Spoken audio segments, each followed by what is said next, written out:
Me chamo Eton MC Alistair, tenho 15 anos e moro em Round Rock, uma cidade próxima a Austin, no Texas. Nem sei exatamente como começar a contar isso. Tudo aconteceu há poucos dias, mas parece que vivi uma vida inteira em apenas alguns momentos.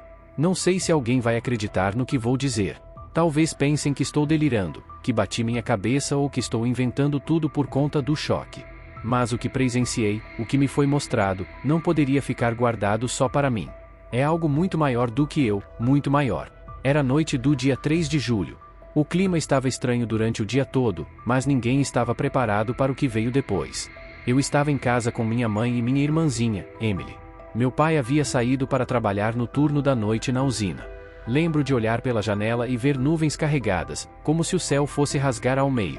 Quando a chuva começou de verdade, parecia que o mundo inteiro estava desabando, mas ninguém imaginava o quão sério aquilo seria. Acordei com minha mãe me sacudindo e chamando meu nome desesperadamente. A água já invadia a porta da frente, subindo rápido. Nossa casa fica perto do Bruce Creek, e o riacho havia se transformado num monstro furioso. Em questão de minutos, a água tomou conta de tudo. Minha mãe conseguiu pegar a Emily no colo, e eu fui atrás delas. Tentamos subir no telhado, mas a correnteza era forte demais. Foi nesse caos que escorreguei. Gritei por socorro, pelo nome da minha mãe, pela Emily, mas tudo o que ouvi foi o barulho ensurdecedor da água me engolindo. Senti meu corpo bater em algo duro, talvez uma árvore caída ou um carro levado pela enchente. A dor foi intensa, depois veio o silêncio. A correnteza me puxava, e por mais que eu tentasse resistir, não consegui. Meu peito queimava, minha cabeça latejava e então eu parei de lutar. Fechei os olhos e tudo ficou calmo. Pensei que fosse morrer, ou talvez morri por alguns minutos. Mas a história não termina aí. Porque quando fechei os olhos naquele rio, despertei em outro lugar, e nada, absolutamente nada, poderia me preparar para o que vi. Ao abrir os olhos de novo, achei que estivesse sonhando. Tudo ao meu redor era impossível de descrever. Era como se eu flutuasse num espaço feito de luz, mas não uma luz que machuca, e sim uma que acolhe, aquece sem queimar, toca sem pesar. Não havia chão, céu ou paredes. Só aquele espaço infinito e vivo, onde o tempo parecia não existir. Minha primeira reação foi medo. Será que eu realmente morri? Mas não era um medo comum, era uma mistura de curiosidade e paz. Eu sentia também uma presença, algo ou alguém junto a mim, mesmo sem vê-lo ainda.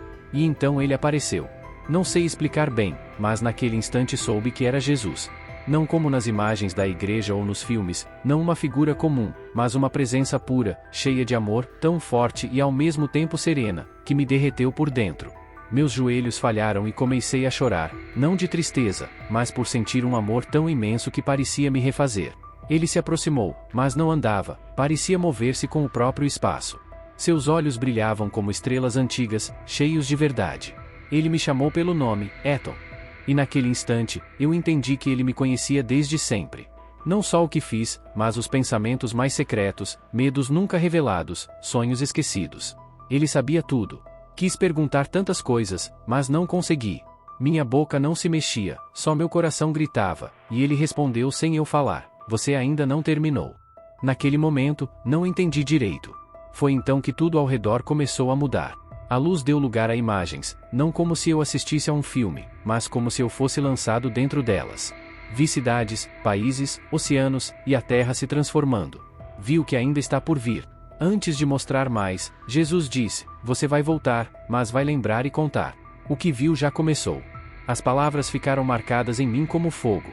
Tudo ao meu redor explodiu em luz e a primeira visão surgiu diante dos meus olhos. Eu nunca imaginei que fosse possível ver o futuro, não como um sonho, nem uma ideia, mas vivendo tudo intensamente, sentindo o calor, ouvindo os sons, caminhando pelas ruas. A primeira visão me levou a uma cidade que eu nunca tinha visitado, mas logo reconheci: Rio de Janeiro, Brasil. O céu estava pesado, escuro como carvão. Nuvens giravam ameaçadoras, e o vento soprava com força brutal. Vi pessoas correndo, tentando proteger suas casas com tábuas, lonas, mas era inútil.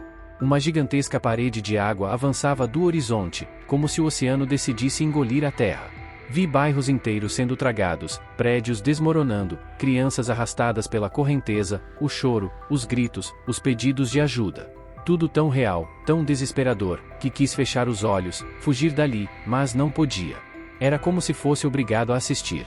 A visão mudou rápido. Agora eu estava nos Estados Unidos, em Nova Orleans. Era como se tivesse voltado ao tempo do furacão Katrina, só que muito pior. A água subia rápido, carregando carros, arrancando postes, invadindo pontes. O sentimento de impotência era sufocante. Jesus apareceu ao meu lado novamente, sem dizer nada. Eu entendi o que ele queria mostrar. A Terra está respondendo, não por raiva, mas como consequência do que vem acontecendo. Era como se o planeta gritasse por socorro, mas ninguém ouvisse. A visão mudou mais uma vez. Paris, França, mas agora o fogo dominava. Um calor insuportável, árvores queimando em parques, pessoas desmaiando, hospitais sem energia, incêndios incontroláveis. O céu parecia sangue, o ar, fumaça densa. Depois, Alemanha, com enchentes rápidas, tão repentinas quanto a que me levou.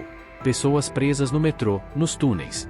Em Milão, Itália, o sol castigava sem trégua por semanas, até faltar água e comida. Na Coreia do Sul, uma nevasca fora de época cobria tudo, destruindo plantações e torres de energia. No México, um furacão surgia do nada, destruindo a costa com fúria. Em Amsterdã, os canais transbordavam, e o que antes era belo, virou pesadelo. Na Polônia, tornados surgiam onde nunca tinham sido registrados. Cada desastre, em cada país, era uma peça do mesmo aviso. Então Jesus olhou nos meus olhos e falou: tudo isso está próximo, mas ainda há tempo. Eu queria fechar os olhos, queria acordar no meu quarto, ouvir minha mãe me chamar por deixar a toalha molhada na cama, rir com minha irmã assistindo desenho. Mas naquele lugar onde o tempo não existe e a verdade é incontestável, só podia sentir. Sentir a dor da terra, como se o planeta fosse uma alma viva, com o coração ferido. Eu escutava um som estranho, grave e contínuo, um lamento. Não era um som externo, mas algo dentro de mim, uma vibração pura, como se a criação pedisse socorro. Jesus me levou a um lugar diferente, não uma cidade ou país, mas como se eu estivesse olhando o planeta inteiro, de dentro e de cima ao mesmo tempo. Mostrou campos secos, rachados como pele ferida, geleiras se partindo como vidro, oceanos aquecidos, animais fugindo, florestas em chamas, a terra em febre. Mas o que mais ficou comigo foi o silêncio. Jesus me olhou, não com raiva, mas com uma tristeza profunda e disse: as vozes dos homens estão ocupadas demais com outras coisas. Eles falam alto, mas não escutam mais. Aquilo me atingiu fundo. Vi pessoas presas em seus celulares, debates políticos vazios, brigas sem sentido, enquanto a terra sussurrava, cada vez mais fraca. Vi autoridades ignorando sinais evidentes, zombando dos alertas e descartando as advertências. E Jesus me revelou algo ainda mais pesado: a separação entre as pessoas.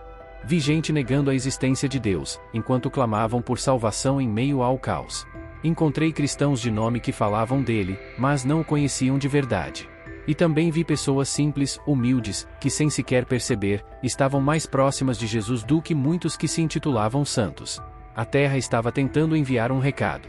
Jesus me fez sentir isso, não em palavras, mas em espírito. Cada terremoto, furacão e seca eram mensagens desesperadas do planeta para a humanidade, mensagens que quase ninguém conseguia decifrar. Então Jesus tocou meu ombro, e eu senti meu corpo arder por dentro, não de dor, mas de uma verdade profunda. Ele disse: você vai lembrar de tudo isso, vai carregar essa dor ao voltar, porque ela também é sua. Caí de joelhos, e chorei como nunca, não por medo, mas sob o peso de algo muito maior do que um garoto de 15 anos deveria suportar. Perguntei em silêncio: o que podemos fazer? Ele respondeu: o arrependimento abre portas, ouvir muda destinos. As visões mudaram novamente, mas algo dentro de mim já havia mudado. Depois de tantas cenas catastróficas, me sentia esmagado, como se tivesse testemunhado o fim do mundo e da esperança. Queria perguntar: por que mostrar tudo isso a mim? Por quê? Mas antes que pudesse pensar, ele me levou a outro lugar. Diferente do anterior, este era silencioso, mas um silêncio que não carregava tristeza, e sim uma presença viva ao redor. A luz era mais suave e acolhedora, e senti um alívio profundo. Jesus apontou para o horizonte, e vi homens, mulheres, jovens e crianças de joelhos, com os olhos fechados, orando. Alguns choravam, outros murmuravam palavras que eu não entendia, mas cada um era envolto por uma pequena chama. Eu soube, de alguma forma, que essas orações eram o que ainda sustentava o mundo. Vi uma senhora idosa no México, sozinha, segurando um terço e pedindo pelos vizinhos. Um jovem na Alemanha ajoelhado no campo, dizendo: Deus, use-me. Vi crianças orando por seus pais, mães pelos filhos, pessoas em hospitais, prisões, favelas e desertos. Jesus disse: essas mãos invisíveis sustentam a terra. Essas palavras ficaram gravadas em mim. Compreendi que, apesar da dor, da destruição e do sofrimento, o mal não teria a última palavra, ainda existia amor, fé e intercessão. Vi pequenos focos de luz surgindo em todos os lugares, pessoas comuns, sem fama ou títulos, mas com corações sinceros. Era por causa delas que o colapso total ainda não havia chegado. Era como se o céu dissesse, ainda há esperança. Então vi algo que me tocou profundamente. Um menino numa favela brasileira, segurando um caderno velho, escrevendo orações que ele inventava, porque ninguém lhe ensinara a rezar. Ele dizia: querido Jesus, não quero que o mundo acabe. Ajuda minha mãe a sorrir. Aquilo me quebrou por dentro. Jesus colocou a mão no meu ombro de novo e disse: você acha que é só um garoto, Ethan? Mas quando um coração se entrega, ele pode mover o céu. Foi aí que entendi. Eu não fui escolhido por acaso, nem para ser profeta ou especial, mas para ser uma testemunha, alguém que viu e precisa contar. As visões começaram a desaparecer, e senti algo mudar, como se eu estivesse voltando, mas ainda não completamente. Era estranho. Eu ainda estava ali, com Jesus naquele espaço além do tempo, mas começava a sentir o chamado de volta ao meu corpo. Era como se dois mundos se misturassem, o eterno e o passageiro.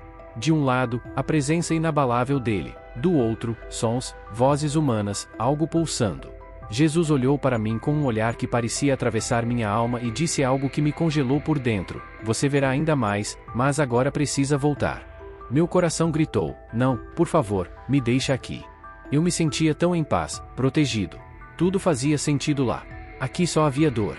Mas ele sorriu, um sorriso que carregava todo o amor do universo, e falou: é exatamente por isso que precisa voltar. Nesse instante, senti meu corpo sendo puxado para trás, não como uma queda, mas como um mergulho ao contrário, sugado para um casulo apertado demais para conter tudo o que eu sabia. Comecei a ouvir gritos, sons distantes, água, tosse, era meu corpo vivo.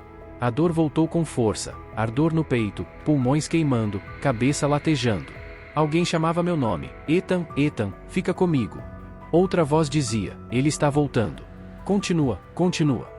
Abri os olhos por frações de segundo, apenas para fechá-los novamente. Tudo estava embaçado, uma luz vermelha piscando, sirenes, gente correndo.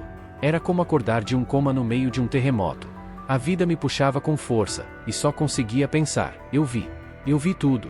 Enquanto minha consciência retornava aos poucos, senti mãos em meu peito fazendo massagem cardíaca. A dor era quase insuportável, mas junto dela veio uma certeza: eu ainda estava aqui, não por sorte, mas por propósito. Antes de desmaiar de novo, vi o rosto da minha mãe chorando, gritando meu nome como se tentasse me chamar de volta do outro lado. Ela nem imaginava que eu realmente tinha ido. Quando despertei de verdade, já era 4 de julho. Estava no hospital, cheio de tubos, com a garganta dolorida e a cabeça pesada. Os médicos contaram que um vizinho me resgatou da enchente, pulando na água sem pensar 2 vezes. Ele quase se afogou tentando me salvar, mas conseguiram me reanimar. Fiquei sem oxigênio por mais de 4 minutos. Disseram que foi sorte, mas eu sei que foi permissão. Desde então, a dor da terra, as imagens, o olhar de Jesus, nada saiu da minha cabeça. Tudo continua vivo, pulsando dentro de mim. Preciso contar o que vi, porque o futuro que ele me mostrou ainda não chegou, mas vai acontecer. Nos dias seguintes, tudo parecia estranho. As paredes brancas do hospital, os sons dos aparelhos, o cheiro de remédios, nada disso parecia real para mim. O que era real estava gravado em mim, como fogo nas entranhas. As enfermeiras sorriam, os médicos me chamavam de milagre, minha mãe chorava ao entrar no quarto, e minha irmãzinha só queria segurar minha mão. Eu permanecia em silêncio, não por falta de vontade de falar, mas porque não sabia como explicar. Como contar que enquanto todos achavam que eu quase morri, eu estive do outro lado da existência. Que vi Jesus. Que ele me mostrou um futuro doloroso, cheio de fogo, água, sofrimento, clamor e silêncio. Tentei falar com um médico, e ele ouviu com respeito, mas com aquele olhar de quem acha que é consequência do trauma. Falei com minha mãe, e ela me abraçou, mas no fundo, acho que pensou ser efeito da falta de oxigênio. Foi aí que percebi: ninguém vai entender isso como eu entendo. Não se trata de convencer, mas de avisar. No 3º dia no hospital, entrei em crise. Comecei a chorar sem parar. Uma enfermeira tentou me acalmar, mas nada parecia suficiente. Me perguntaram se eu sentia medo ou dor física, mas não era nada disso. Era um tipo de dor diferente, a sensação de carregar algo imenso dentro de alguém tão pequeno. Um chamado sem manual para seguir. Fiquei olhando pela janela, vendo o céu tranquilo, o mesmo céu que eu havia visto desabar em tantas visões. Pensei comigo mesmo, será que essa calmaria é só um suspiro antes da tempestade? Foi aí que senti algo forte. Não vi Jesus novamente, mas percebi sua presença intensa, quente, aquela vibração que já conhecia do outro lado. E com ela, um impulso claro, como se ele me dissesse, agora é hora de falar. Com as mãos trêmulas, peguei meu celular, abri a câmera, encarei meus próprios olhos e gravei o primeiro vídeo. Disse meu nome, Ethan MC Alistair, minha idade, 15 anos, e contei como fui levado pela enchente em Round Rock na noite de 3 de julho. Expliquei que morri por alguns minutos e que vi o que está por vir. Foi um vídeo simples, direto, sem qualquer produção ou música. Só eu, falando com o coração aberto. Postei e fechei os olhos. Não fazia ideia se alguém iria acreditar, nem se o vídeo alcançaria alguém, mas sabia que precisava fazer aquilo. Era como dar o primeiro passo para sair da escuridão, pois eu não era o dono da mensagem, só o mensageiro. E a carta que eu carregava poderia abalar o mundo. No dia seguinte, meu celular quase explodiu de notificações. Nem sabia que podia receber tantas mensagens de uma vez. Era como se uma onda invisível tivesse surgido, crescendo silenciosamente sob os pés de todos.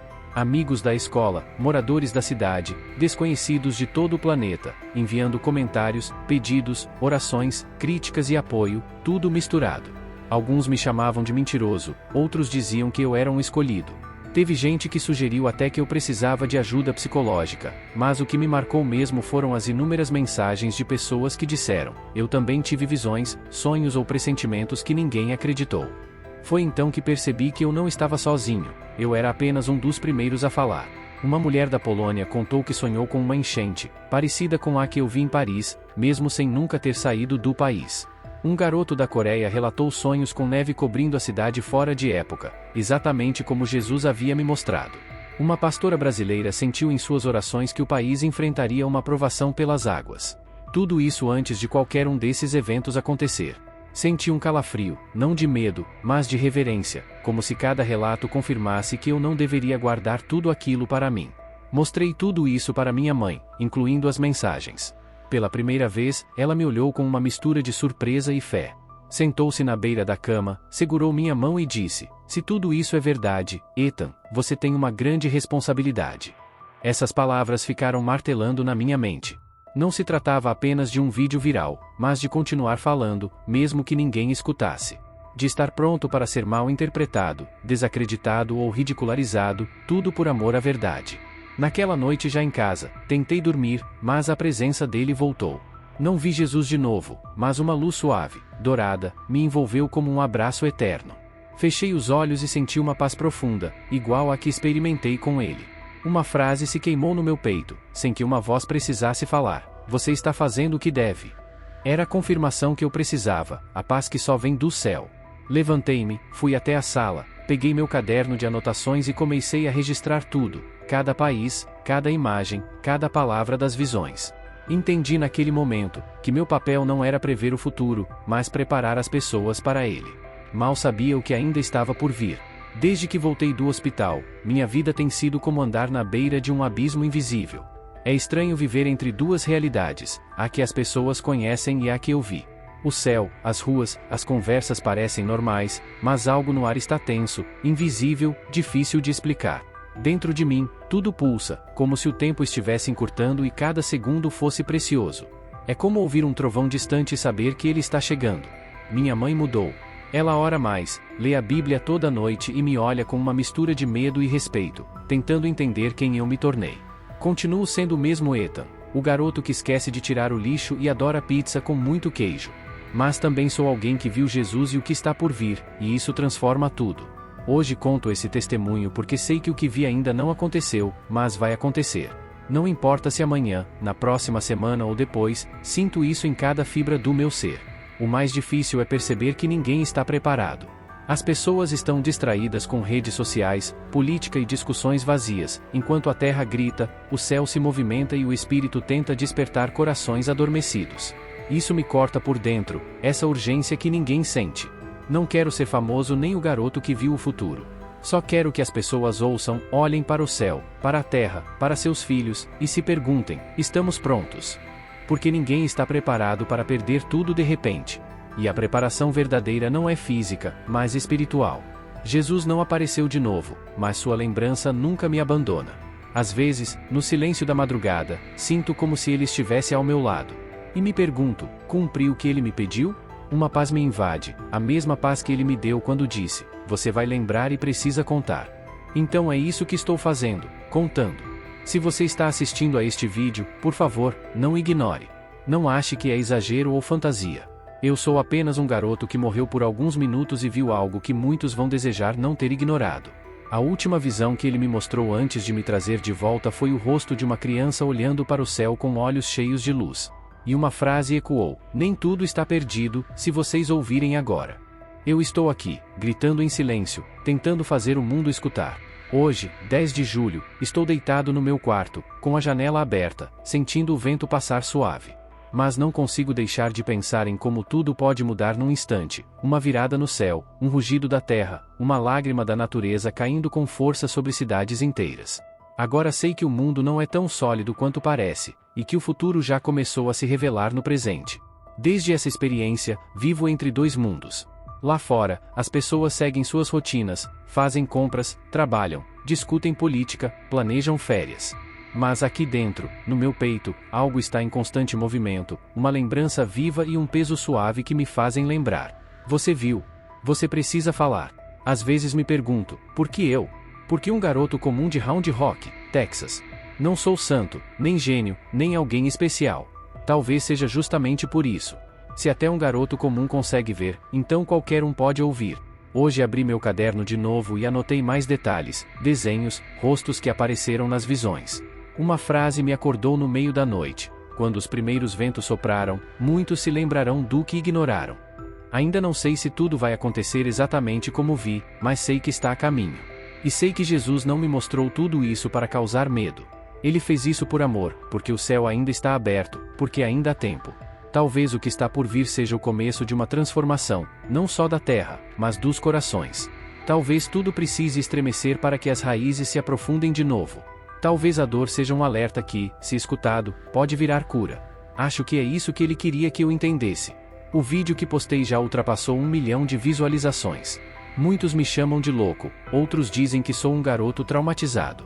E sabe, tudo bem. Eu não quero convencer ninguém. Só quero obedecer. Se você chegou até aqui, eu peço uma coisa: não viva como se nada estivesse acontecendo. Escute, ore, olhe para o céu, para a terra, para seus filhos, e pergunte: estamos prontos? Porque quando a terra grita, o céu também fala. E hoje, eu sou apenas um eco. Muito obrigada por assistir até aqui. Não se esqueça de se inscrever no canal e ativar as notificações para não perder nenhum testemunho. Nos vemos no próximo vídeo.